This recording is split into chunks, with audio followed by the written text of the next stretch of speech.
The recycled air on the Wanderer tasted like copper and regret, which was the primary flavor of Kale Torren's life. He sat hunched over his tactical display, nursing industrial solvent coffee and the ghosts of his past, specifically Lieutenant Sarah Chen and the massacre at New Harmony. His AI, Arya, cut through the brooding. A distress beacon. Prison transport. Stasis. Dark for 47 hours. Prison transports are bad luck, Arya, Kale muttered, his hand tracing the faded hologram of his old squad. Agreed, Thaitfin, the AI replied. However, the final transmission contained a priority alpha warning, xenobiological asset, the kind of score that buys oblivion. Set course, reordered, full stealth. The stasis hung before them like a metal corpse, its hull breached from the inside. Kale suited up, his damaged sinuses a permanent gift from the frontier wars, barely registering the scent of ozone and old death. But there was something else, something musky and organic that made his damaged nerves burn. The corridors were a theater of savagery, bodies piled not in a firefight, but in a mutual, frenzied slaughter. Forensic analysis suggests they attacked each other simultaneously. Arya whispered in his ear. A datapad confirmed it, a prisoner in Hold 7, a final panic-laced recording.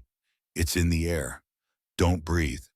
The hold doors were torn outward, and there she was, skin the color of twilight azure, eyes like molten gold, bound by massive, dripping chains.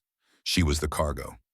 Human, she whispered, her voice weary. You should not have come. Then the motion detector screamed. Scavengers, led by Voss, a cybernetic nightmare from Kale's past. Well, well, Kale Torren, Voss grinned. You stumbled onto a jackpot, a Cathar. The council pays a fortune for their mistakes. A 5-on-1 standoff. In her golden eyes, Kale saw the same helplessness he'd seen in Chen's just before the end. It was the look that either breaks a man or makes him impossibly reckless. Pulse fire erupted. Kale dove, plasma cutter in hand, ignoring Liana's terrified plea.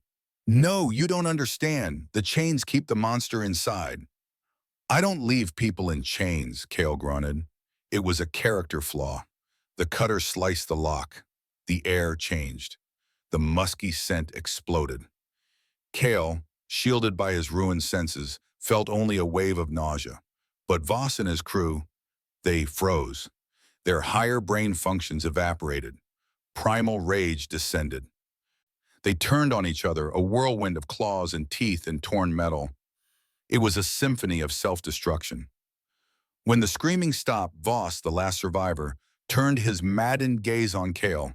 Liana, moving like liquid lightning, ended him. I asked you, she wept, not to free the monster. Aboard the Wanderer, the truth unspooled. Liana, a Cathar, possessed a pheromonal defense mechanism, a curse that triggered base aggression in most humanoids. But Kale's war-damaged nerves, his inability to smell, made him immune. He was for the first time thankful for the wound.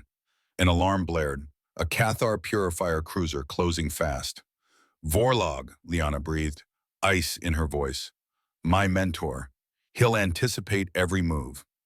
Then we go somewhere he won't expect, Kale said, setting course for the Pandora Research Station, the Ghost Station, a cursed outpost swirling in a sensor-blocking nebula. They set traps in the station's haunted quarters. Liana shared her past. Vorlog, the father figure who taught her control, only to be the one who chained her when the Council of Purity declared her an abomination. Vorlog's elite warriors boarded. Liana, my student, his voice echoed over the comms. You disappoint me. The fight was brutal, driving them back to the main lab. Vorlog entered, massive and cold. Put these on, he commanded, throwing down a new set of chains. Refuse, and the human dies. She refused. Vorlog sighed and activated a sonic inducer. Liana collapsed, screaming, as the device triggered her power, forcing the pheromonal storm to full, using strength. You see, human? Vorlog sneered, his environmental suit protecting him. This is what she is, chaos. But Kale didn't see chaos. He saw her. He charged through the sensory miasma that drove others mad, his damaged senses his shield. He dropped to his knees and pulled her into his arms, holding her tight. and the storm stopped. Instantly. Physical contact. His immunity wasn't just a shield, it was an anchor.